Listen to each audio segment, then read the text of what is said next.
Bonjour à tous. Ça fait longtemps qu'on ne s'est pas vu dans ces webinaires. Aujourd'hui, on recommence. On a une série de plusieurs webinaires qui vont durer jusqu'à Noël. On commence tout de suite par la question que tout le monde se pose tout le temps quand on fait de la bourse. Est-ce qu'on va avoir un crash bientôt ou pas? Telle est la question. Alors, si vous voulez avoir la réponse, il faut rester jusqu'à la fin du webinaire parce qu'évidemment, on va vous donner la réponse, la date et l'heure très précise à laquelle ça va se passer. Donc n'hésitez pas à appeler vos copains pour qu'ils viennent voir, comme ça ils sauront enfin ce qui va se passer. Pour le reste, on va faire aussi, je précise pour les prochains webinaires, on va faire aussi un passage un peu on va faire une review globale de la tech au fur et à mesure des webinaires, faire un peu le cheminement de ce qu'on a besoin aujourd'hui pour développer la technologie, puisque comme vous l'avez vu depuis quelques temps, la tech est devenue has-been, donc il était temps d'en faire le tour de tout ça et d'en reparler un petit peu, et on parlera des Swissdots avec tout ça. Marco, à toi. Bon, alors commençons par le commencement. Donc aujourd'hui, vous voyez que Swissquote est une grande compagnie, ça vous le savez. Et puis, vous pouvez traiter des ETF, des DOTS, des varants, des options, des crypto-monnaies, des fonds, des obligations, des actions ou du trading thématique. Aujourd'hui, nous allons évidemment reparler des DOTS. Alors, l'agenda, qu'est-ce qu'on a fait le marché ou les marchés, parce qu'il y aura le SMI aussi depuis le début de l'année. S'il y avait un crash, que faire? S'il n'y avait pas de crash, comment se positionner? Le fameux disclaimer qui est là pour Feldman, pour savoir si vous arrivez à lire sans les lunettes. On va dire surtout que c'est pas notre faute si jamais ça. Oui, c'est pour ça que nous avons mis des lunettes aussi. Là, vous connaissez un peu l'univers des DOTS, vous savez ce que propose Swissquote, donc on ne va pas rester sur cette slide. Les DOTS, de nouveau, pour ceux qui ne le savaient pas, Derivative OTC Trading System. L'OTC, Over the Counter, Over the Counter veut dire que ce n'est pas un marché libre avec des acheteurs et des vendeurs sans intermédiaire. Là, il y a un intermédiaire qui est le market maker. Donc, c'est lui qui va être le faiseur de marché. Ça, c'est quelque chose qui est important de savoir. Donc, il y a moins de volume que sur des options listées. D'accord? Maintenant, 4 catégories de DOTS, les varants, les no-card varants, les mini-futures, les factors certificates. Aujourd'hui, nous allons traiter dans les idées d'investissement ou de trading des varants, des no-card varants et des mini-futures. Vous voyez que ce qui est considéré comme l'effet de levier, c'est variable, contrairement aux facteurs certificates où c'est constant. L'effet volatilité, oui, c'est important pour les varants. Pour les no-card varants, non, no-card étant une barrière qui fait que votre varant disparaît. Les mini-futures non plus, la volatilité a relativement peu d'intérêt dans le pricing du produit. La maturité des varants est limitée. Les no-card varants, elle n'est pas limitée. C'est le no-card qui va créer la maturité ou pas. Pour les mini-futures, c'est open-end, donc ce n'est pas limité comme les no-card varants. Mais il y aura aussi un knockout. Donc après, est-ce qu'il y a un knockout ou pas? Non pour les varants, oui pour les no-card varants, comme le nom l'indique, oui aussi pour les mini-futures, comme ce n'est pas indiqué, mais il y a aussi un knockout. Ce qu'il faut savoir aussi par rapport aux DOTS, on ne peut pas vendre à découvert des DOTS. Ça, c'est très important de le savoir parce que dans les options listées, donc qui ne sont pas OTC, vous pouvez vendre quelque chose que vous n'avez pas. Par contre, vous prenez un risque qui est énorme parce que vous pouvez avoir des pertes, on va dire, illimitées. Avec les DOTS, ce que vous achetez, vous dépensez de l'argent, vous ne pouvez au maximum perdre que votre mise de départ. Ça, c'est très important aussi de le savoir parce qu'il y a des gens qui s'aventurent dans certains produits en se mettant short, donc vendre à découvert, et ne se rendent pas compte qu'il peut y avoir des effets multiplicateurs et qu'ils peuvent perdre beaucoup d'argent. Alors, depuis le début de l'année, quelques petits points faciles. Donc, l'économie et les marchés financiers ont bénéficié de plein de pognon, hélicoptère monnaie, que ce soit par la Fed, que ce soit par la BCE, enfin toutes les banques centrales ont décidé de réinjecter des liquidités et en réinjectant les liquidités, les taux d'intérêt étaient bas. Par contre, avec cette histoire de guerre, effectivement, on a vu que les prix d'énergie ont augmenté. En fait, toutes les matières premières ont augmenté, mais ce que l'on voit surtout dans la presse, c'est plutôt le prix de l'énergie. Tous les commerces, toutes les industries et même les particuliers souffrent de cette augmentation des prix. Donc, le conflit a aussi eu un impact au niveau alimentaire. Vous lisez régulièrement, j'imagine, des articles publiés par la FAO qui parlent effectivement du prix des denrées alimentaires, et vous entendez régulièrement aussi le président, on va dire comme ça, de l'ONU, qui nous dit que effectivement, il y a des risques de famine dans des pays sous-développés, particulièrement l'Afrique. Et l'inflation a fait son retour. Pourquoi inflation? Parce que les prix ont augmenté, donc il y a eu un choc externe qui a fait que l'inflation a augmenté.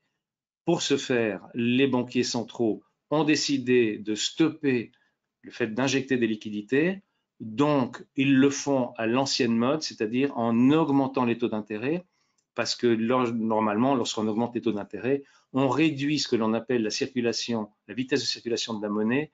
Donc les gens vont dire, si je peux acheter un appartement en payant 1% de taux hypothécaire, c'est une chose, mais si je dois payer 8% de taux hypothécaire, c'est un peu compliqué. Par exemple, aux États-Unis, actuellement, l'immobilier, les taux hypothécaires sont à 7%. Donc, qu'est-ce que l'on fait en faisant ça? Donc, les banquiers centraux, c'est de dire, je ralentis l'économie, je la refroidis, entre guillemets, vu qu'elle a pris un peu de chaleur, le coup de chaleur, et donc récession, parce qu'effectivement, en réduisant l'activité industrielle, on peut avoir une récession, et récession a été le deuxième mot le plus employé après inflation dans les milieux concernés. Quid des marchés financiers? Donc, sur le premier graphique en haut à gauche, vous voyez l'iShares Global Government Bond Index Fund, c'est-à-dire que si vous aviez acheté un fonds d'obligations gouvernementales, vous auriez perdu de 10 000 à 8 000, environ 20%. Et si vous aviez pris le FTSE, donc le iShares, c'est un ETF, le FTSE, c'est un indice de référence, et donc vous voyez que l'iShares suit le FTSE, ça a peu d'importance, mais ça veut dire que l'obligataire ne vous a pas protégé, vous perdez 20%. Si vous regardez sur la droite, toujours en haut, donc vous voyez aussi un marché, c'est le marché, celui-ci. Ouais, c'était. Non, ça c'est le World Index, d'accord, Equity en francs suisses. Et donc, on aurait perdu 20,28%. Vous voyez, c'est écrit tout au sommet, moins 13,74%, moins 20%. Donc, d'un côté, les obligations, vous perdez 20%, et vous perdez 20% aussi sur les actions mondiales. En bas à gauche, le S&P Index, et vous voyez, tout en bas, c'est écrit en jaune, tout petit, vous auriez perdu 20,89%. Et si on prend le SMI, vous auriez perdu 16,22%. Évidemment, le SMI perd moins que le S&P 500 parce que, comme vous le savez, l'indice des actions suisses comporte très peu d'actions de technologie. Donc, c'est surtout la technologie qui a poussé à la baisse le S&P 500. Donc, morale de l'histoire, depuis le début de l'année, vous perdiez de l'argent. Et je ne vous parle pas du Bitcoin, je n'ai pas osé mettre le graphique. Les matières premières, par contre, là, c'est sensiblement différent. Donc, en haut à gauche, vous voyez le S&P GSCI Index. Donc, c'est un mix de plusieurs matières premières, dont le pétrole, le cuivre, etc. Donc là, vous voyez, grosso modo, là, c'est sur une année, non pas depuis le début janvier, mais en début janvier, on était à 2750. Là, nous sommes à 3772. Donc, vous voyez que là, par contre, vous gagnez de l'argent. Donc, si on prend en dessous, vous voyez, il y a le Baltic Dry, le CRB Index, etc. Donc, si vous prenez ce fameux S&P GSCI, donc 1, 2, 3, 4e en dessous, si vous regardez sur une année, vous auriez gagné environ, enfin un peu plus de 30%. Donc, les matières premières, 30%, alors que les actions, les obligations ont perdu de l'argent. Le pétrole, qui est en haut à droite, donc vous voyez aussi que effectivement depuis le mois de décembre, le pétrole est quand même passé de 65 à 92 $, donc on est en gros de 60 à 92, donc 50% de hausse, ce qui est quand même pas mal. Et puis, si vous regardez le cuivre, par contre, on était parti très fort, et le fait que c'est un matériau industriel, d'une certaine façon, le fameux Dr Copper, eh bien, vous voyez que le fait du ralentissement de l'activité industrielle, le fait que l'on ait peur d'une récession, a fait que les gens aussi, entre autres, parce qu'il y a aussi des problèmes d'approvisionnement, mais le prix du cuivre a baissé. Donc, on est passé de environ 10 000 $ à 7500 $. Donc, par contre, le cuivre a baissé. J'ai pas mis les matières premières, les comos, c'est-à-dire de nourriture, donc tout ce qui est alimentaire, mais là, c'était plutôt monté. Alors, est-ce qu'il y aura un crash? C'est à moi qui le demande. Ouais. Bah, en fait, ce qui est assez marrant, quand on regarde, en tout cas moi, mon point de vue d'observateur de marché, ben, en fait, ce qui est assez fou, c'est qu'aujourd'hui, on a quand même, la photo globale est pas bonne. Comme tu le montres là sur le chart, sur le slide, menace d'une guerre nucléaire entre les superpuissances avec plusieurs S, parce qu'ils sont tous en train de se friter là derrière. On parle effectivement d'invasion de Taïwan. On a de toute façon pas réglé le problème avec la guerre en Ukraine. Il y a quand même pas mal de choses qui sont en train de changer et on voit quand même que c'est compliqué. C'est compliqué parce que les gens ont peur, parce que les gens ne voient pas où on va. Et puis sur les marchés financiers, moi ce qui me choque toujours, et j'en parle souvent le matin, c'est en fait cette vision qui s'est raccourcie de plus en plus. C'est-à-dire qu'aujourd'hui, on n'est même plus en train de discuter pour savoir s'il faut faire de l'investissement à long terme. On a des réactions de marché qui se basent sur 3, 4 jours, 5 jours. Et puis encore, ça, c'est ceux qui font du long terme. Et j'ai l'impression qu'il n'y a plus vraiment de réflexion. Et on dit toujours, on a ce fameux chart qu'on montre régulièrement dans les médias financiers, où il y a cette espèce de cycle de l'investisseur. Et en fait, on dit toujours qu'à la fin, on doit avoir cette espèce de capitulation, cette espèce de dépression où finalement les gens disent je veux plus faire, je veux plus entendre parler, et puis on verra bien. De toute façon, c'est terminé pour moi la bourse. Et en fait, dans ce cycle qu'on vit aujourd'hui, avec tous les problèmes qu'on a, eh bien, on n'a toujours pas eu, enfin, à mon sentiment, de gens qui abandonnent, qui disent moi c'est fini. On a des gens qui disent j'en ai marre, oui, mais pas des gens qui disent j'abandonne. Tout le monde se dit, bon, de toute façon, ce que j'ai perdu en bourse aujourd'hui, j'attendrai et ça remontera un jour. Alors que normalement, pour terminer un cycle, on doit avoir une forme de capitulation et un sell-off final.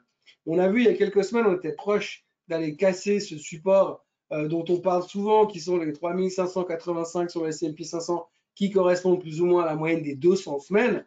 Quand on parle des 200 semaines, c'est qu'on ne sait plus à quoi se raccrocher en général, de toute manière. Donc, du coup, on a tenu. Donc, ça, c'était un bon signe. Mais par contre, on a l'impression qu'on devrait quand même quelque part aller chercher une fois plus bas pour nettoyer le marché et pour dire c'est fini. Et quand on parle de bear market ou de fin de bear market, on liste toujours beaucoup de noms, beaucoup de points qu'il faut remplir pour pouvoir dire c'est bon, on a fait le tour. Et aujourd'hui, il nous manque la capitulation, il nous manque une énorme faillite, il nous manque la capitulation d'un fonds. Je regardais le jour dans le FT il y a quelques temps où on parlait du fonds Tiger Fund, qui est un énorme fonds, un hedge américain. Et les gars, ils sont moins 54% cette année. Donc, ils ont fait encore mieux que le marché dans ce sens-là. Donc, ça, quand vous avez des fonds pareils qui font moins 54%, quand tout d'un coup ça rentre en liquidation, ça fait un tout petit peu mal. Et en fait, j'ai l'impression qu'on a. Alors, un crash à la mode 87 où en 3 jours on perd 30%, ça, j'y crois pas. Mais j'ai envie de dire, une conclusion d'un bear market, peut-être pour aller chercher 10% plus bas, avec les gens qui capitulent et qui en ont marre, j'ai presque envie de dire j'aimerais. Maintenant, c'est difficile de l'identifier parce qu'il y a plusieurs fois durant ces derniers mois où je pensais qu'on y allait. Et finalement, non, on baisse 3-4 jours, on fait 3, 4, 5, 6%. Et boum, on repart parce que les gens y croient de nouveau. Mais en même temps, je me dis toujours, comme toi et moi, c'est un petit moment qu'on est là-dedans, il y a souvent dans les phases de crash ou de fin de bear market, vous avez ces gens qui disent ouais Thomas, c'est fini, moi je ne veux plus jamais entendre parler d'action, c'est terminé, je ne veux plus rien faire. Et là, en général, c'est quand on peut dire on n'est pas loin du fond. Donc aujourd'hui, un crash au sens propre du crash comme on a eu vécu dans les années 2000, dans la crise du subprime, je pense que là, on a qu'à nettoyer pas mal de choses. La seule chose qui aujourd'hui me dirait on peut se prendre 15% ou 20% dans les dents demain, ce serait effectivement qu'une des deux premières lignes que tu montres là-dedans Ouais. se réalise. Le problème, c'est qu'en même temps, si ça se réalise, une guerre nucléaire avec les superpuissances, je suis pas sûr que ça ait un grand. On aura des grandes. Excusez-moi d'en rire, mais finalement, il n'y a que ça à faire. Mais je suis pas sûr que si on a une guerre nucléaire entre les superpuissances, notre premier problème sera de savoir s'il y a un crash boursier ou pas. Ouais. Donc là, justement, les gourous, hein, certains gourous, parce qu'il y en a plusieurs. Donc effectivement, la guerre, ça on en parle sur tous les plateaux de télévision. La Chine, Taïwan, ça on en parle toujours, ça c'est le deuxième point sur les plateaux de télévision, ils en parlent un petit peu moins, mais c'est vrai que la Chine déjà, comme le grand timonier a été réélu et deviendra un grand timonier, évidemment il aime bien lorgner sur Taïwan, et si vous regardez en géopolitique, ils ont déjà commencé à créer des îles artificielles, nos amis chinois, dans la mer de Chine, dans la mer du Japon, enfin ils sont assez malins. Taïwan aussi, pourquoi? Parce que Taïwan a toute la technologie pour les semi-conducteurs, donc c'est très important pour les Chinois, parce qu'au niveau du développement informatique, ou on va dire technologique, ils ont besoin des semis, il y a ça. La fin de la mondialisation, ça vous l'entendez aussi, vous écoutez ce qu'a raconté Bardella l'autre soir, donc effectivement c'est le populisme, c'est-à-dire on fabrique en France, c'est made in France, on mange en France, on passe nos vacances en France, etc. Je veux dire, Mélanie en Italie, elle est guère mieux. Vous partez dans le nord, donc en Suède aussi, c'est parti un petit peu sur la droite. Donc c'est le côté populisme. Donc fin de la mondialisation. Fin de la mondialisation, ça veut dire aussi accessoirement hausse de l'inflation parce que la mondialisation, c'était on achète beaucoup en Chine et c'était pas cher. Si on produit chez nous, ça sera plus cher. Donc inflation. Après, effectivement, ça c'est un truc un peu technique, donc par rapport au PIB, donc la dette publique, donc les États pendant Covid et pour relancer l'économie à l'époque ont dépensé beaucoup d'argent, donc effectivement la dette publique a augmenté. La peur, donc stagflation, récession, stagflation c'est une récession avec de l'inflation. Ça c'est terrible parce qu'on ne sait pas comment jouer, parce qu'on ne peut plus jouer avec les taux, c'est un peu compliqué. Et puis alors les midterms aux États-Unis, alors a priori, une gifle moins importante que prévu pour Joe Biden.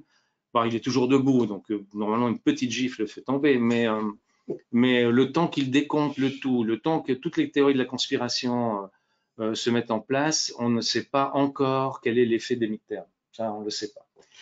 Ça sera intéressant aussi à voir parce qu'effectivement, il y a un sujet qu'on aborde très peu, quand même, rarement. J'ai vu quelques médias qui en parlaient il y a quelques temps.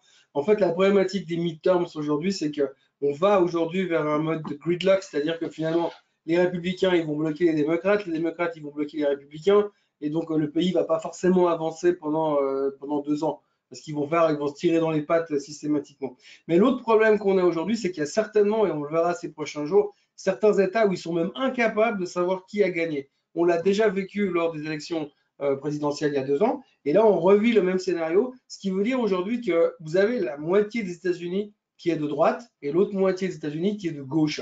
Et il n'y a jamais eu autant de proximité entre les deux écarts, entre les deux populations. Et ce qui fait qu'aujourd'hui, vous avez des populations, surtout dans les États du Sud, qui sont un tout petit peu tendues moralement et plutôt de côté droite quand même, et qui ont tendance à en avoir marre finalement d'accepter une certaine dictature avec des grands guillemets, bien sûr, c'est une façon de parler, de la part des démocrates. Et donc aujourd'hui, le risque qu'on craint, et il y avait un historien qui avait fait un travail il y a quelques temps, et il disait on a les mêmes possibilités aujourd'hui d'avoir une guerre civile comme ils l'ont eu à l'époque de la guerre de sécession. Donc, on ne va pas rentrer dans ce sujet-là, mais imaginez que ça parte en cacahuète aux États-Unis à l'interne.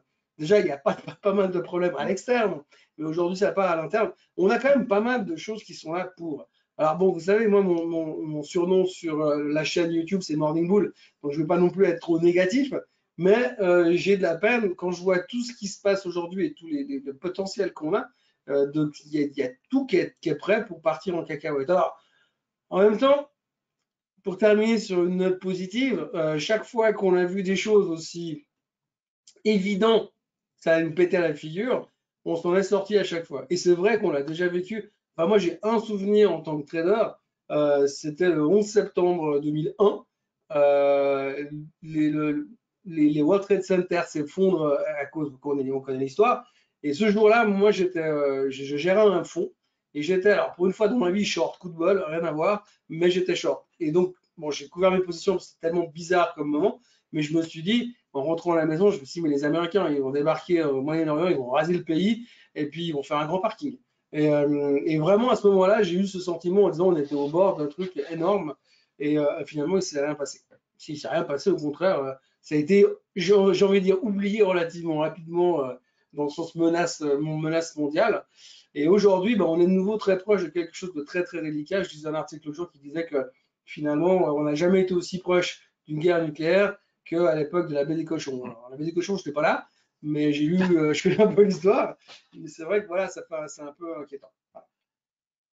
Juste par rapport à l'évaluation du marché américain, ce qui est intéressant là, c'est justement la courbe de rendement. Pour calculer ça, vous pouvez lire. Donc, grosso modo, on veut dire que la Fed de New York, donc la Banque centrale de New York, attribue une probabilité de 23% que les États-Unis soient en récession au troisième trimestre 2023. Donc, c'est peu, mais en fait, tout le monde parle de la récession, simplement que les gens aimeraient savoir si c'est une récession soft, donc une mild recession, ou bien si c'est une récession profonde. Si c'est une récession profonde, évidemment, c'est pas bon du tout pour les marchés financiers. Si c'est soft, ça veut dire que effectivement le taux de chômage aux États-Unis va augmenter parce qu'il faut mettre quand même les gens au chômage. Pourquoi? Parce qu'ils ne vont pas revendiquer des salaires très élevés. Et aux États-Unis, les salaires, c'est une grosse participation dans les prix de ce que l'on appelle l'inflation.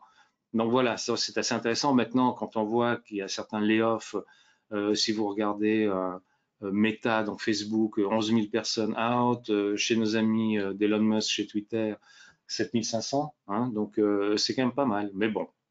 Et il ne faut pas oublier non plus que dans les licenciements, en dehors des licenciements, il y a des grands pourvoyeurs d'emplois comme Apple ou Amazon qui ont fermé les vannes, qui n'engagent plus pendant en tout Voilà. cas un semestre. Microsoft ont aussi mis en place un plan de licenciement. Donc, il ne faut quand même pas oublier que alors ça, c'est aussi peut-être une nouvelle positive. Aujourd'hui, on cherche les mauvaises nouvelles pour avoir des choses positives, puisque on sait que les chiffres de l'emploi qui sont sortis vendredi dernier indiquaient que finalement, bah, l'emploi allait bien, toujours bien, mais qu'à l'intérieur, il y a deux, trois fissures qui se pointent. Donc, par rapport à ce qu'on vient de dire, par rapport au licenciement, on peut aussi s'attendre que les chiffres de l'emploi du mois de décembre, couvrant le mois de novembre, vont montrer enfin un ralentissement et vont montrer que la hausse des taux dans laquelle on est commence à fonctionner. Et ça pourrait être le signe de dire on arrive gentiment à cadrer l'inflation et après ce sera plus facile si on rentre dans une récession mild de baisser les taux pour relancer l'économie plus tard. Mais le pire qui pourrait nous arriver maintenant, c'est que finalement on se rend compte que quoi qu'il fasse à la Fed, on est passé de 0 à 4, 4 Ouais, maintenant, on va 5, ouais. monter à 5,25 et puis l'inflation est toujours à 8. Là, l'image, de la page numéro 16, vous voyez, c'est une autre façon d'évaluer le marché américain. Donc, ce modèle montre que le marché américain, donc on va dire le S&P 500, est considéré encore comme étant surévalué. Donc, de nouveau, ça c'est, on pense qu'il peut y avoir crash. Donc, ça c'est vraiment la première partie de l'exposé. Donc, pour montrer ça.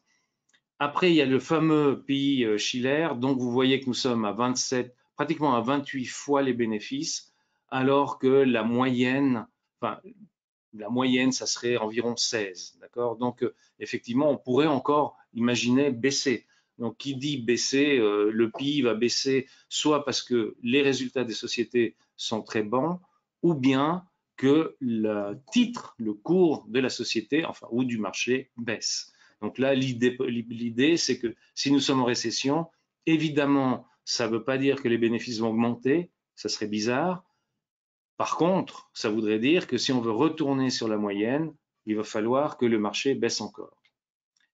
Donc, soyons clairs, on va se dire ça va baisser. Donc, qu'est-ce que vous pouvez choisir dans les dots? Là, c'est toujours un produit parmi tant d'autres, hein, d'accord? Donc là, c'est un Varan put. Donc, rappelez-vous, un Varan put a une maturité. Donc là, il y a un strike à 3700. Rappelez-vous, nous sommes à peu près à 3770, 3780. Lorsque cette image a été prise, vous voyez tout au bout dans la dernière colonne que nous étions à 3770, le strike était à 3700, c'est-à-dire qu'à partir du moment où vous passez les 3700 à la baisse, vous commencez vraiment à gagner de l'argent. D'accord? Pour l'instant, ça vaut environ 1,70 franc pour jouer ce genre de choses. Le ratio qui est de 100 veut dire que c'est, si vous l'achetiez, c'est 1,71 franc fois 100, ça veut dire 171 francs pour jouer un point sur le strike 3700, etc. Donc, si vous êtes à 3699, vous êtes à 1 franc de valeur de votre produit. Si ça descend à 3600, ben, ça va valoir 100. C'est à peu près ça l'idée. Donc, vous voyez aussi que la volatilité dans les informations complémentaires, on est à 23,69%. Ça veut dire qu'on a quand même une volatilité qui est encore assez élevée aux États-Unis. Donc, les gens ne savent pas très, très bien comment se positionner. Ils ont quand même peur. Quand on n'a pas peur, on est plutôt avec une vol de 15. Voilà ce qu'il a fait durant sa vie, d'accord? C'est un produit DOTS, donc un S&P Put Varan, qui a été créé le mois de septembre de cette année. Et depuis lors, vous voyez, vous auriez pu gagner jusqu'à 78%. Actuellement, vous êtes gagnant plus ou moins de 15% si vous aviez acheté ce produit tout au début. Par contre, si vous l'avez acheté au plus haut pratiquement, donc mi-octobre, là, vous seriez en train de perdre de l'argent. Voilà. Mais par contre, il y a toujours une valeur résiduelle, ce que vous voyez, donc les 1 franc 70. Un autre, ça c'était un strike 3000. C'est quelqu'un qui dit, alors là, moi, j'attends vraiment le crash total. Donc vraiment, je vais perdre plus de 700 points. Donc vous voyez que c'est ce qu'on appelle out of the money. Donc plus on est loin du cours du sous-jacent, en l'occurrence le S&P 500 à 3770, vous avez un prix de 33 centimes et non pas de 1 franc 71 comme on avait vu dans le produit précédent. Là, par contre, vous voyez que la volatilité est très élevée, 31%. Donc ça veut dire que d'une certaine façon, le prix de ce put est très très cher. Voilà. Donc, si je devais jouer quelque chose, je jouerais plutôt le premier que le deuxième. Là, l'expiration, c'est le 16 mars 2023, c'est le dernier jour de trading. Vous le voyez sur la dernière colonne, alors que je reviens en arrière. L'autre, c'était le 17 du 3 2023, toujours le mois de mars de l'année prochaine, mais dans un strike qui était moins out of the money. Maintenant, on va prendre un knockout. Un knockout, c'est quoi? C'est-à-dire que là, il n'y a pas d'expiration. Vous le voyez dans la dernière colonne, alors qu'avant, je vous avais dit que c'était le mois de mars 2023. Le ratio, c'est toujours 100 pour 1 point. Donc, vous devez faire multiplier, si vous en achetez un, c'est 2 francs et 84 8 centimes, on va dire. Et puis, ça vous coûterait 2 francs et des poussières pour en avoir un. Le knockout. Donc là, vous achetez une baisse, d'accord? 3770, c'est le strike.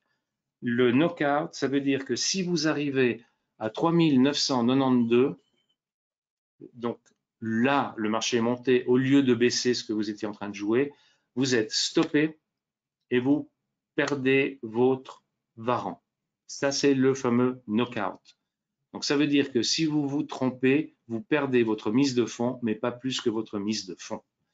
Voilà comment est-ce qu'il a vécu. Il est aussi sorti en septembre de cette année. Vous voyez qu'au plus haut, vous auriez pu gagner 390%. Enfin voilà. Donc là, c'était aussi avec un strike qui était à 390. Donc vous étiez déjà in the money, d'accord? Parce que le strike est plus haut que le prix que vous avez actuellement dans le marché.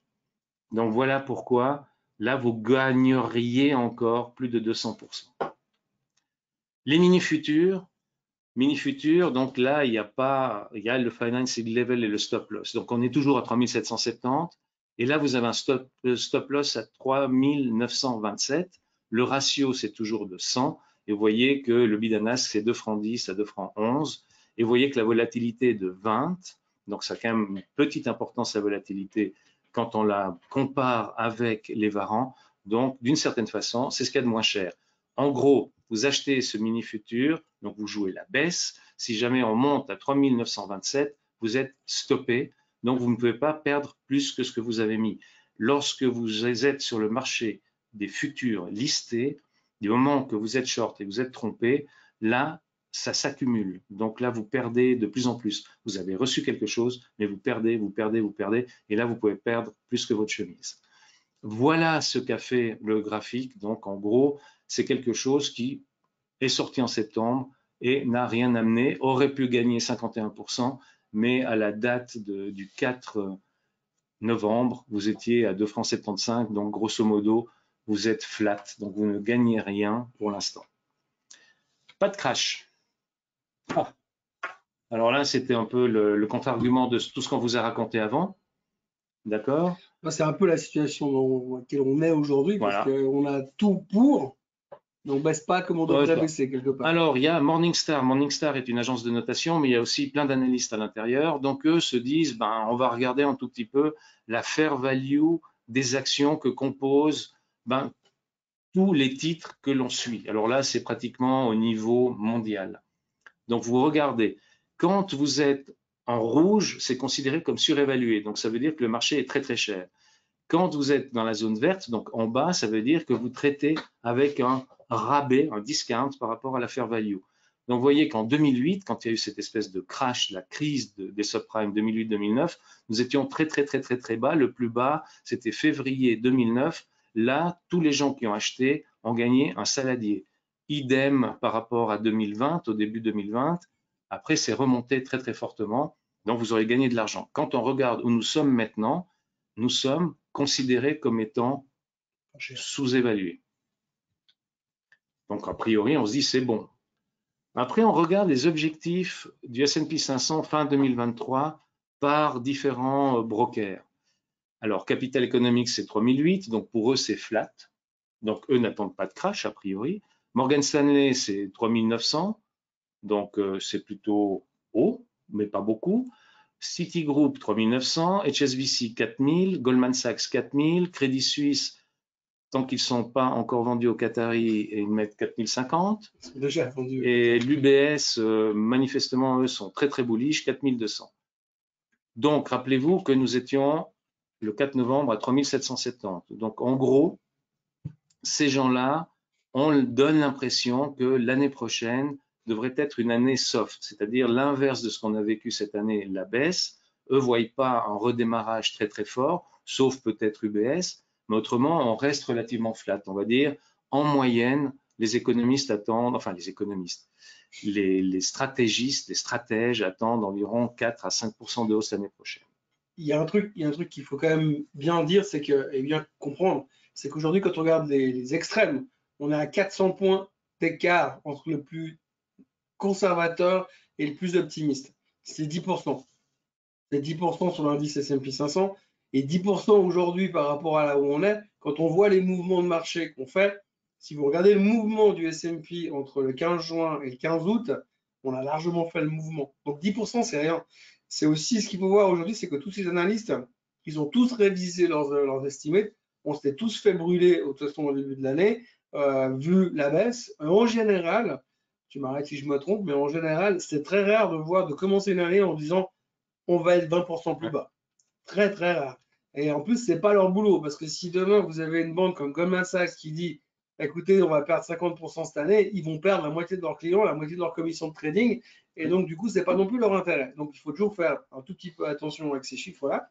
C'est très intéressant, mais ça montre aussi que finalement, d'un autre côté, on parle de 10% de rebond sur l'indice, mais quand on voit la tôle, la claque que sont pris les techs cette année, si la techno se réveille l'année prochaine, rien que ça, on ne peut pas prendre que 10%.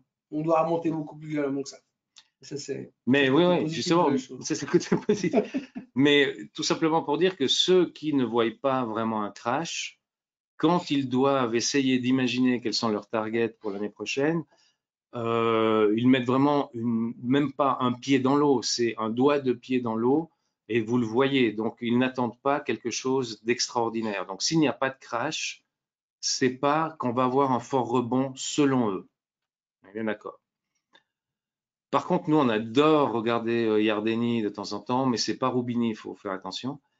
Donc, lui, il reste quand même relativement constructif, on va dire. Donc, c'est pas Roubini. C'est pas Roubini. Donc, estimation annuelle d'environ 238 $ et en 2024, 258 $. Après, vous pouvez prendre ces estimations puis appliquer le fameux PI de Shiller. Et puis, si vous dites, j'ai en moyenne un PI à 20, par exemple, vous dites, ben alors pour 2023, je fais 20 fois les bénéfices prévisionnels de 238,78 $, et puis ça vous donnerait un target de 4600, par exemple. Donc voilà, donc ça c'est quelqu'un qui dit ouais, au fond, moi, les estimations, je les vois là. Lui, il ne parle pas du pays, mais si vous revenez sur la page où on parle des pays, c'est comme ça qu'on peut aussi fixer des objectifs. C'est de se dire, ben, on peut monter à 4006, ce qui est quand même encore plus fort que ce qu'avait raconté UBS avec 4002. Je veux dire un truc, Roubini, on va pas en parler de toute façon un peu. Non, mais on peut parler de On peut Roubini, parler de parce qu'il vient Roubini. d'écrire un livre. Ouais, donc, il faut qu'il se rentabilise parce qu'il est Ah bah faux, il est oui, faux depuis 15 ans quand même. Donc, justement. je voudrais juste dire un truc par rapport, enfin, pour ceux qui regardent mes vidéos du matin ou qui lisent ce que j'écris sur investir.ch, vous savez que Roubini, c'est pas mon meilleur ami, mais c'est pas personnel, hein, je ne le connais pas et donc j'ai rien, je lui en veux pas personnellement. La seule chose qu'il faut bien voir avec ce genre de gourou, alors Yardeni est beaucoup plus économique, il y a une vraie réflexion derrière ce qu'il fait, alors que Roubini, c'est un mec qui a été juste une fois dans sa vie. Il faut quand même le savoir. Il a vu la crise des subprimes en 2008, ça on ne peut pas lui enlever. Il était un des premiers à dire attention, ça ne peut pas durer comme ça, on va se la prendre. Ça, il a raison. Depuis, il est faux. Le mi-février 2009, au début du rebond de la crise des subprimes, on était à 666 sur le S&P 500, 666. Roubini vient nous dire on va perdre 50%, on va à 333. Alors, 666, ça ne s'invente pas. 333, c'est un peu trop facile comme target. Et depuis, il est négatif. Et depuis, alors c'est plus 50%, mais quasiment depuis ce jour-là, toutes ces annonces de baisse, c'est 30%. Quoi qu'il arrive, c'est 30%. Et il vient, ça dépend un peu de l'environnement de marché, mais il vient tous les trimestres, tous les mois ou tous les 2 semaines en fonction de ce qu'il fait de sa vie. Mais de tout d'un coup, il vient nous dire, ah oui, alors moi, mon target, c'est 30% plus bas. C'est toujours 30% plus bas. Et je me souviens d'un analyste qui était un peu comme lui, qui existe toujours d'ailleurs, qui est un peu comme lui, qui s'appelle Marc Faber, qui est aussi extrêmement négatif tout le temps. Et Marc Faber, je le rencontre une fois dans une présentation à Genève, et on était, on va dire, à 1600 sur le S&P 500, c'était il y a une dizaine d'années. Et je lui dis, mais tu penses quoi de la suite? Et il me dit, ah écoute, moi je pense qu'on va perdre 30%. On se revoit l'année suivante, le marché avait pris 15%. Et je lui dis, tu penses qu'il va se passer quoi? Bon, on va perdre 30%. Et la troisième année, je le revois, il me redit, on va pas 30%. Je dis, mais alors, c'est tous les années, c'est tout le temps la même chose. Et en fait, ces gens-là, ils ont tendance à vendre en fait ce côté gloom. D'ailleurs, on l'appelle de Doom, hein, Ouais. Roubini, ce côté négatif. Et bah, ils savent que de toute façon, ils peuvent le répéter 10, 15, 20, 30, 50 fois. Tout le monde, personne ne leur en voudra s'ils sont faux. Mais le jour où ils sont justes, ils sont des stars. Et Roubini est une star depuis 2008 parce qu'il était juste une fois. Et donc, son bouquin, si vous googlisez, vous allez voir que lui décrit un monde apocalyptique, quoi qu'il en soit. Là, il y a juste deux petits points historiques toujours intéressants à signaler parce que les gens se posaient la question, mais dans les années 80, lorsqu'il y a eu les chocs pétroliers, la guerre aussi par rapport à l'Iran, rappelez-vous, si vous étiez né, il y avait eu effectivement des fortes récessions, d'accord? Et la Fed avait augmenté les taux d'intérêt agressivement. L'économie était relativement saine. Nous, on peut dire que l'économie n'était pas malsaine. Enfin, actuellement, elle n'est pas malsaine. Et puis, le système bancaire, il est solide maintenant, contrairement à 2008, parce que les banques ont dû travailler tout leur, enfin, sauf Crédit Suisse, peut-être, leur bilan. Donc ça, c'est assez intéressant. Après, par rapport aux mid-terms, pour revenir sur les mid-terms, donc il y a un monsieur Hirsch qui a regardé un tout petit peu ce que les années de mi-mandat ont donné. Donc si vous regardez, il y a en gros, quand les mi-termes des présidents démocrates du premier mandat, donc ça veut dire Biden, donc on perdrait 2,3%. Ouais, donc 2,3%, ça se fait en une journée, donc c'est à peu près rien. Mais par contre, on pourrait avoir des gains moyens, grosso modo, des années de mi-mandat, d'accord? Donc de 6% à peu près. Donc c'est vrai que quand on commence à mouliner tout ça, 4% d'un côté, en gros ce que nous disent les économistes et experts stratèges. Si on regarde les statistiques, donc on pourrait se dire que l'année prochaine, ce serait 4 à 6%, et puis au pire 2,3%. Donc a priori, pas de crash. Oui. D'accord? Donc on prend, admettons, alors là, il n'y a pas de crash. Bon, alors je fais quoi? Ben, des var en call, parce que là, contrairement à ce qu'on avait fait avant, on ne va pas acheter des puts, on va acheter des calls. Donc là, on va prendre un call légèrement out of the money, c'est-à-dire que nous sommes toujours à 3770 sur le S&P 500, le strike est à 3900.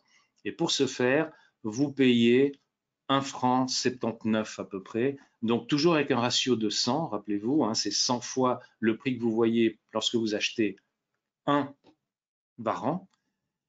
Et vous voyez que la volatilité est de 25,80, donc avec une échéance aussi le 17 mars 2023. Donc vous voyez qu'un call ou un put se traite avec la même vol, parce qu'avant on était aussi dans les 25.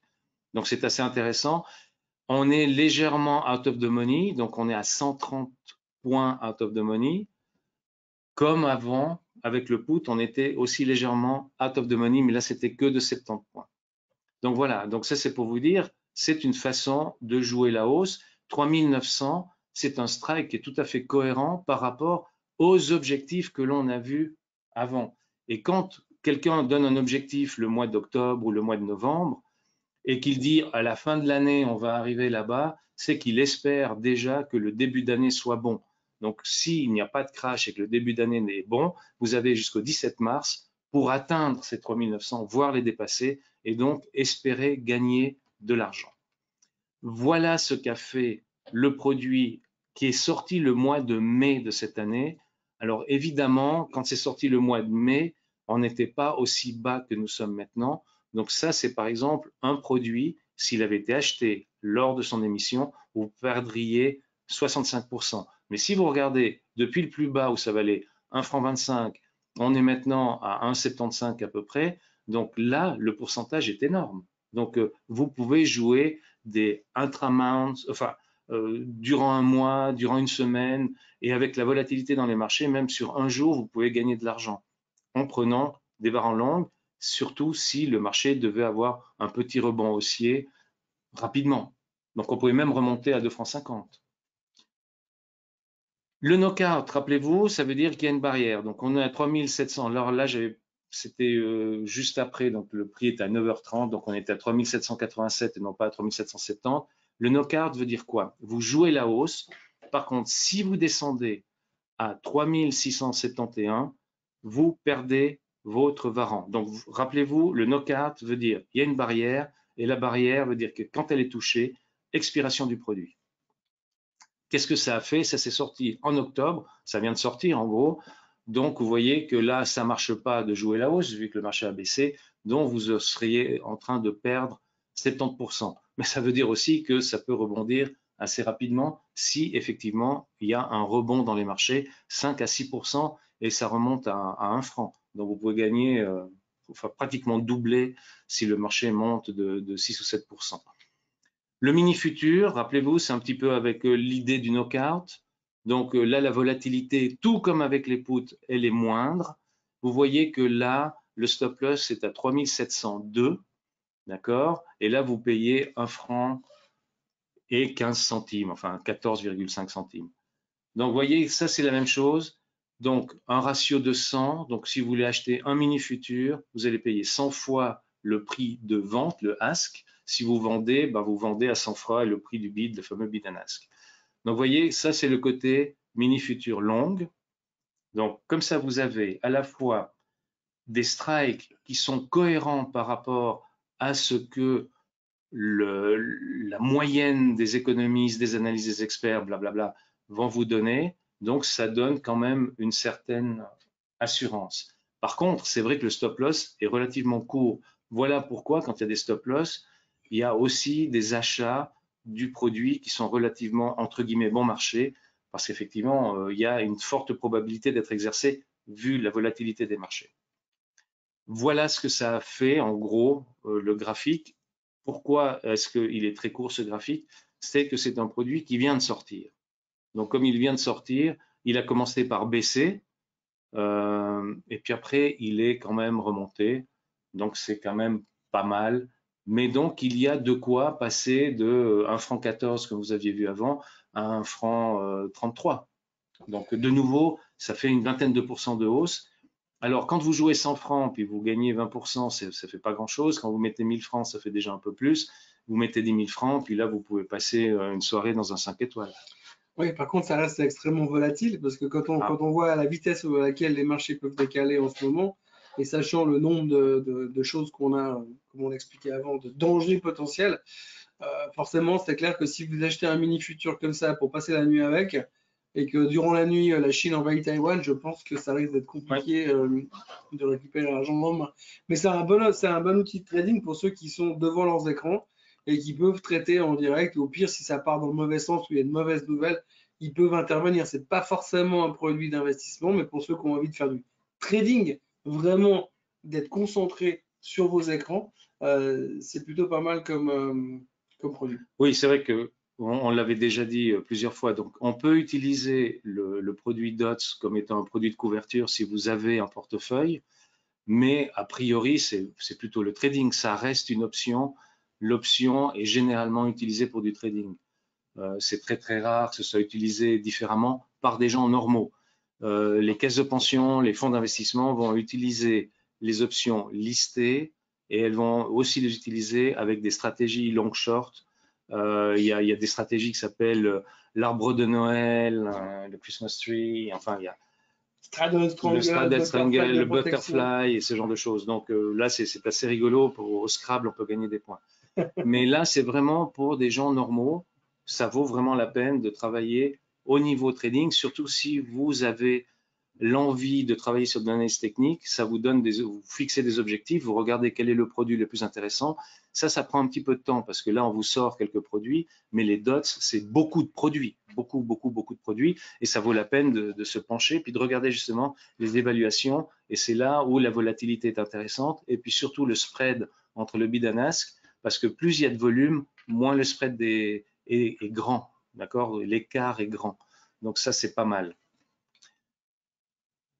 Alors voilà, et puis avant de passer aux questions, donc Henry Truman, qui était un président américain, disait si vous ne supportez pas la chaleur, sortez de la cuisine. En gros, si vous ne supportez pas le stress des marchés, il ne faut pas s'y aventurer. Voilà. Alors pour l'instant, on va ouvrir la possibilité de répondre aux questions, de poser des questions plutôt. Donc on a déjà une avec une opinion. Ouais. On nous demande si le dollar va continuer à monter. Alors c'était assez intéressant parce que cette année, c'est l'année du dollar. Le dollar a grimpé contre toutes les autres monnaies, puis là, commence à se tasser un tout petit peu. Pourquoi? Parce que la Fed, ça a quand même été la première banque centrale qui a augmenté les taux. C'est vrai que la BCE, les Européens, comme d'hab, nous sommes des suiveurs. On va dire que la Suisse fait partie de l'Europe. Je veux dire, la Banque nationale suisse va suivre la BCE va se poser des questions, puis pour finir, suivre la Fed. Donc, pour l'instant, le dollar était bon. Maintenant, est-ce qu'il va continuer de monter? Moi, très honnêtement, je ne pense pas parce qu'il va y avoir un… Alors, s'il y a un crash, oui, parce que les gens vont se réfugier dans le dollar. Et les Américains vont vendre tout ce qui est étranger. Donc, ils vont vendre du franc suisse, ils ont des actions suisses, ils vont vendre de l'euro s'ils ont des actions européennes, voire des obligations, et puis ils vont rapatrier leur argent chez eux. Donc, ce faisant, en vendant les monnaies étrangères, ils vont faire monter le dollar. Mais comme d'habitude avec le Forex, c'est très compliqué. Je pense que la meilleure chose à dire, c'est je ne pense pas que ça va continuer de monter. Là, je ne me mouille pas vraiment. Très compliqué. Si ça monte, c'est que ça monte. Si ça ne monte pas, c'est que ça baisse.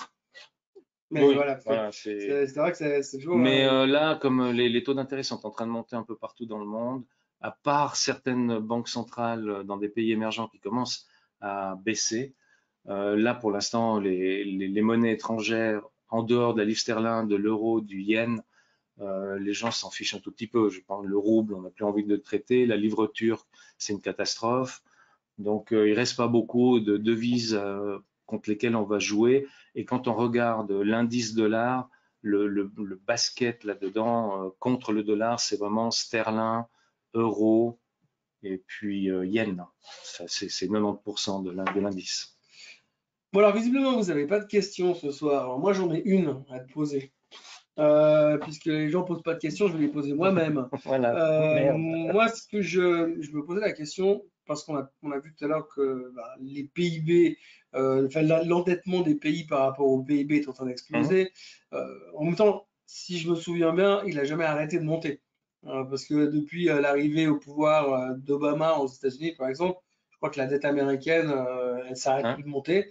Et c'est quelque chose qui est toujours revenu souvent dans les marchés. C'est qu'est-ce qui va se passer, quid finalement de cette dette, à quel moment est-ce que ça va nous poser problème? Parce qu'on a l'impression qu'on a immunisé contre ça, mais c'est quand même monstrueux. Et en Europe, on a quand même l'Italie, j'ai plus les chiffres en tête, mais ça a Ouais. aussi explosé de manière dramatique. Alors ouais, les théories des économistes, franchement, je suis pas économiste, hein. Et puis à l'Uni, ça me cassait les pieds, les copeaux. Donc en gros, quand la dette augmente fortement, l'excuse que l'on donne, ça a commencé par le Japon. Le Japon, c'est énorme aussi. C'est pas grave parce que c'est une dette qui est détenue par des Japonais. En Italie, c'est détenu par des Italiens. Aux États-Unis, c'est détenu par des Américains. Donc, en gros, ils peuvent se refinancer. Le problème, c'est si la dette est importante et que les taux d'intérêt augmentent fortement, là, le refinancement de la dette, ça va coûter un bonbon. Alors là, ça va être très embêtant. Et très embêtant veut dire qu'à un certain moment, il n'y a plus de discipline budgétaire. Et on peut se poser la question, en fait, elle sert à quoi cette dette? Alors il y a des gens qui disent, mais tant qu'à faire, on l'annule. Ouais, mais si on annule la dette, ça veut dire que toutes les caisses de pension qui détiennent des obligues de la Confédération, des obligues américaines, etc., vont perdre ce pognon. C'est pas possible. Parce que là, c'est l'écroulement total du système capitaliste ou mondial, peu importe. On s'inquiétait à un certain moment quand les Chinois, et voire même les Russes, ont dit on achète moins de dettes américaines, parce qu'elles se refinancent, hein, le Trésor américain se refinance régulièrement. Mais c'est vrai qu'on a eu l'impression ces 2-3 dernières années, surtout ces 2-3 dernières années avec l'histoire Covid, que les caisses de l'État étaient ouvertes complètement. Et pour ceux qui se rappellent, la banque cantonale, la BCE, c'était à peu près pas tout à fait la même chose. Eh bien, la banque cantonale d'Engadine. Non, mais donc en gros, on a ouvert hélicoptère monnaie, quoi qu'il en coûte. Rappelez-vous, quoi qu'il en coûte. Mario Draghi, hein, quoi qu'il en coûte.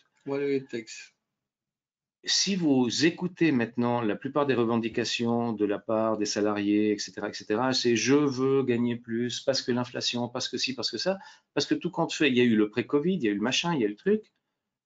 Ouais, mais à un certain moment, il faut payer. Ah ouais, mais j'aimerais aussi moins payer d'impôts. Ça joue pas non plus. Donc effectivement, à un certain moment, ça va être un problème et ça sera un problème de gouvernement qui vont faire quoi? Ils vont devoir, d'une certaine façon, augmenter les impôts. Donc c'est ça le problème, le vrai problème. Mais cette dette, elle continue de grimper et on s'est habitué. Donc je ne sais pas à quel moment il va y avoir un truc qui va coincer. Sérieusement, je ne sais pas. Je n'ai aucune idée. Alors, la question ouais. du Crédit Suisse est arrivée. Bonsoir, vous avez émis plusieurs hypothèses, commentaires sur le Crédit Suisse et notamment la vente au Qatar. Quel est le futur du Crédit Suisse et des autres banques suisses selon vous? Bon, moi, j'ose plus rien dire sur le Crédit Suisse parce que j'ai l'impression que tout le monde m'attend au virage. Alors déjà, avant toute chose, j'aimerais quand même préciser un truc. Moi, dans ma carrière bancaire, quand j'ai commencé à l'UBS. C'est eux qui m'ont formé. Et à l'époque, il y avait 3 banques en Suisse, 3 grandes banques. Il y avait l'UBS, la SBS et le Crédit Suisse. Et donc, on était tous ennemis avec les autres. Et en fait, l'UBS, le Crédit Suisse, enfin, la SBS a fusionné avec l'UBS. Résultat, il ne restait plus que l'UBS et le Crédit Suisse. Donc, par défaut, il n'y avait plus qu'un seul ennemi, c'était le Crédit Suisse. Bref. Donc, du coup, ce qui était assez rigolo, surtout par la suite, c'est que ces dernières années, quand vous êtes un chroniqueur boursier, un commentateur boursier ou peu importe comment on veut bien s'appeler, vous avez tout d'un coup une banque qui systématiquement, je ne sais pas comment ils font, mais ils ont cette capacité à se vautrer dans n'importe quel gonfle. Et chaque fois qu'il y a une gonfle, on se dit ah bah tiens, le Crédit Suisse était dedans. Et c'est vrai que ces temps, ils ont été assez forts. Maintenant, par rapport à la suite, bah aujourd'hui, quand on voit que la Banque d'Arabie Saoudite est montée à 11% ou 12% de capital, que le Qatar est monté à 5, mais ils vont monter à 8, c'est clair qu'aujourd'hui, c'est une banque suisse toute relative. Pour moi, l'avenir, ils ont un énorme challenge au niveau de la restructuration, parce que s'ils n'y arrivent pas, à changer vraiment l'image du Crédit Suisse et de régler tous les problèmes qu'ils ont, aujourd'hui, ils se défendent de la banque d'affaires. Mais se défendre la banque d'affaires, c'est toujours un truc assez sympa, parce que quand vous vous défaisez d'une banque d'affaires, généralement, quand on veut plus des banques d'affaires, c'est le fond du trou du marché. Parce que les banques d'affaires, elles gagnent du pognon dans les bull markets, et surtout quand ça tire vers le haut. Aujourd'hui, vous vous débarrassez d'une banque d'affaires au fond du trou, et quand ça va repartir, parce qu'on va dire que ça va repartir un jour, vraiment, Et bien, vous n'aurez pas cette banque d'affaires. Vous avez déjà manqué en leverage. Donc après, ils vont se recentrer sur le wealth management. C'est toujours un peu la même histoire dans les banques, et les banques suisses en général, c'est qu'ils veulent toujours être au bon endroit au bon moment, mais ils ont toujours souvent un petit décalage dans le temps. Donc aujourd'hui, le gros challenge, ce sera vraiment de bien réussir à se recentrer et d'être capable de faire juste, pour une fois, pendant les 5-6 prochaines années, pour que quelque part, le Qatar et l'Arabie Saoudite restent des actionnaires principaux, mais restent des actionnaires. Et à un moment donné, si ça ne va pas comme ils veulent, eh bien, ils vont prendre le pouvoir. Et je pense que ça va pas. Je pense pas que le Crédit Suisse va disparaître en tant que tel, mais déjà aujourd'hui, ils sont plus vraiment en main suisse. Donc il y aura plein de problèmes politiques, parce que si demain une banque qatari vient faire un takeover sur une banque suisse, j'imagine qu'il y en a 2-3 au Conseil fédéral qui vont grimper au rideau, même s'ils n'ont pas de cheveux. Et les cheveux qui vont passer sur la tête, même s'ils n'ont pas de cheveux, parce qu'il y en a qui ont moins de cheveux que moi là-bas. Et donc, du coup, ça pourrait être assez intéressant, mais je pense qu'on n'a pas fini d'en parler. Mais je pense que le challenge qui les attend est très, très, très compliqué. Et c'est clair que pour une banque suisse, ça fait toujours quand même bizarre de voir des banques du Qatar, de l'Arabie Saoudite. C'est pas négatif, mais c'est simplement le fait que ça fait quand même bizarre et c'est pas ce qu'on a l'habitude de voir. Oui, deux anecdotes. Discutant avec des gens indépendants, les gens indépendants ont des clients qui ont des comptes dans plusieurs banques, d'accord? Là, il y a pas mal de gérants indépendants qui reçoivent des ordres de leurs clients d'enlever leurs dépôts au Crédit Suisse pour les mettre à l'UBS s'ils sont très gros chez Pictet ou chez Mirabeau ou chez Lombardier. Donc, même dans le wealth management, comme disait Thomas avant, il risque d'y avoir des pertes parce qu'il y a des gens qui se cassent. Donc, ils se disent, moi, je ne sais pas ce qui peut se passer, donc j'ai peur, donc je sors. Ça, c'est la première anecdote. La deuxième anecdote, rappelez-vous Deutsche Bank en Allemagne. Plusieurs fois, on a pensé qu'elle allait disparaître et ce genre de choses. Elle est toujours là. Elle avait à peu près les mêmes travers que le Crédit Suisse. C'est-à-dire que pendant l'an 2000, ils ont voulu entrer dans les IPO et ce genre de choses. Ils se sont plantés parce qu'ils sont arrivés évidemment au plus haut. C'était avec l'équipe de Quattrone. Donc c'était pathétique. Et le Crédit Suisse, sa base au départ, c'était vraiment être très, très, très agressif sur l'hypothèque. C'était ça, c'était le marché hypothécaire. Du moment qu'ils sont rentrés dans la gestion et surtout après, ils avaient ce qu'ils appelaient le Credit Suisse Financial Product. Donc, c'était une division qui créait des produits structurés où ils se gavaient comme c'est pas possible jusqu'à un certain moment où les gens ont commencé à calculer le pricing de ces produits structurés. Donc, en fait, c'est une banque qui manque un tout petit peu de, de vision long terme. En gros, c'est, pardon, je vais certainement blesser des gens, j'imagine. Pictet, c'est monolithique. Lombardier était Lombardier, Darrier, Hensch, ne savaient plus où ils en étaient. Donc, il y en a une qui a cru beaucoup mieux que l'autre. Guess what? UBS était plus un monolithe. C'était la banque des colonels, selon le Financial Times à l'époque où Thomas et moi-même étions à l'UBS. Quand j'étais au Crédit Suisse, c'était nous avons une vision alors que l'UBS, ce sont des losers. Et voilà. Donc, Crédit Suisse, non, ça ne peut pas disparaître pour des raisons politiques. Et d'ailleurs, il faut deux mastodontes pour qu'il y ait de la concurrence. Maintenant, est-ce que j'achèterai de l'action Crédit Suisse maintenant? Non. J'ai discuté avec des fund managers européens qui jouent de la dette et eux ont acheté de la dette Crédit Suisse. Voilà. Que pensez-vous d'acheter des bons du Trésor américain de 5 et 10 ans vu le rendement actuel? Est-ce que c'est intéressant?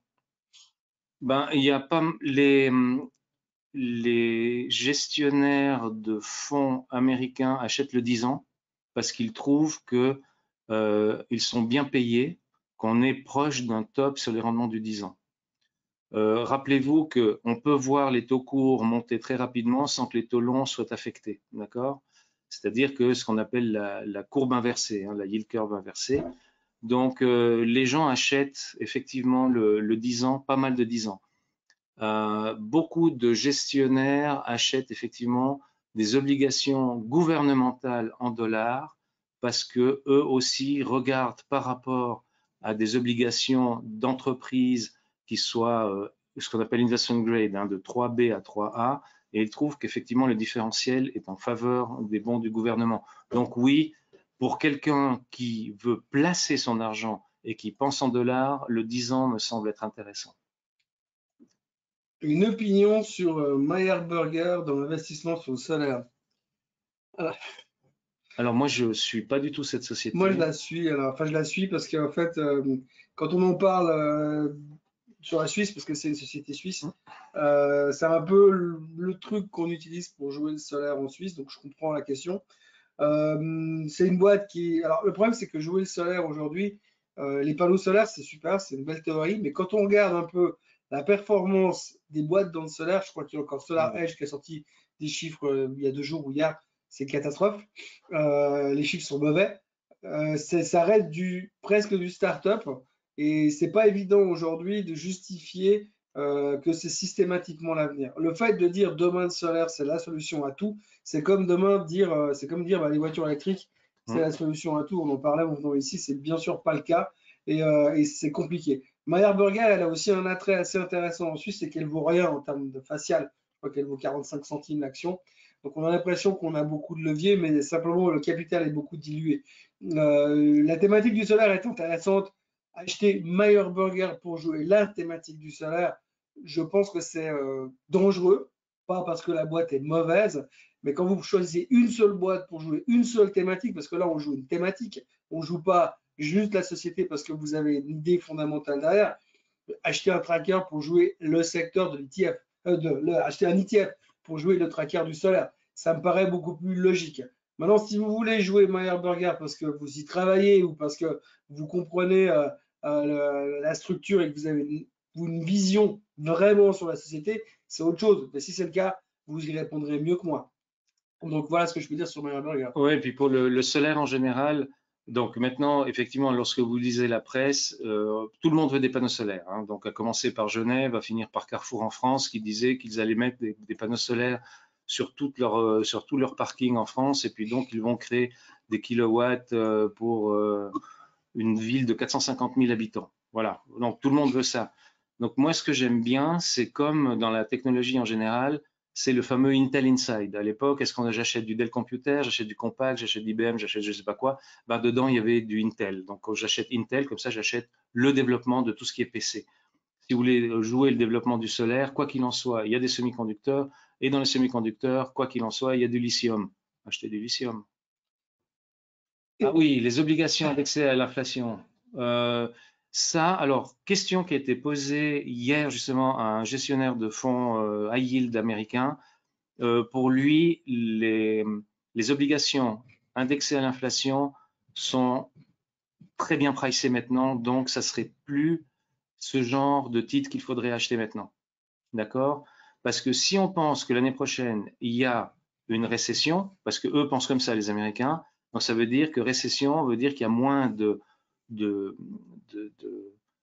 de poids, disons, sur les sociétés en termes de masse salariale, vu qu'elles vont pouvoir licencier, et donc les gens vont accepter de ne pas être augmentés pour pouvoir garder leur place de travail.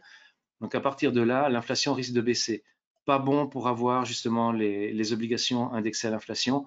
La préférence serait plutôt sur du high yield ou bien regardez, lisez, dans investir.ch, on a mis 2-3 articles sur des obligations datées, des fonds qui sont datés. C'est-à-dire vous achetez un fonds qui est composé de 30 à 100 obligations qui vont avoir une échéance par exemple en 2024. Et puis ce sont des non-investment grade, en général des 2B. Et puis ça vous donne des rendements en dollars d'environ 7 à 8%. Et là, c'est comme si vous aviez une obligation, mais en fait, avec un risque moindre, vu que vous avez un panier d'obligations. Et ça sera certainement plus intéressant pour jouer les taux d'intérêt qu'il y a actuellement dans les marchés, avec tout ce que les gens attendent d'inflation et de récession, alors que les autres ont déjà été achetés par les caisses de pension, c'est bon, elles sont pricées, il n'y a plus rien, il n'y a plus de gras. Voilà, il est 7h03. On a fait le tour des questions. Il est temps d'aller entamer la soirée, le repas et tout ce qui va avec.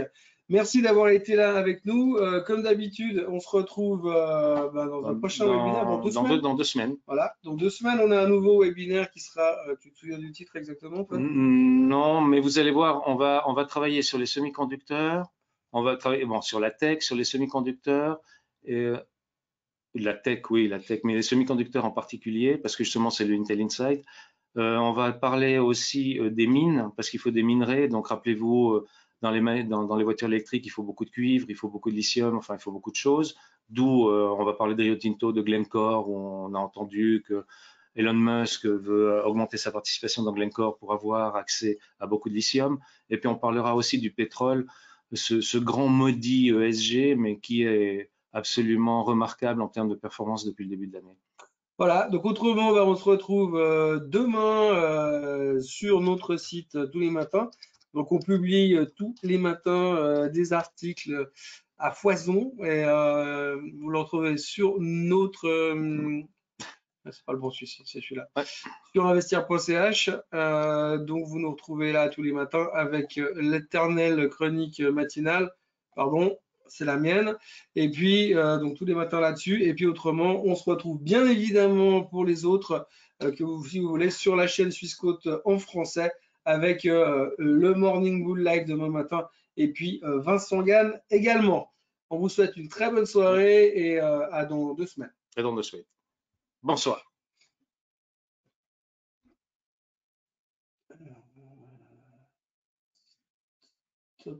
Stop recording, tac.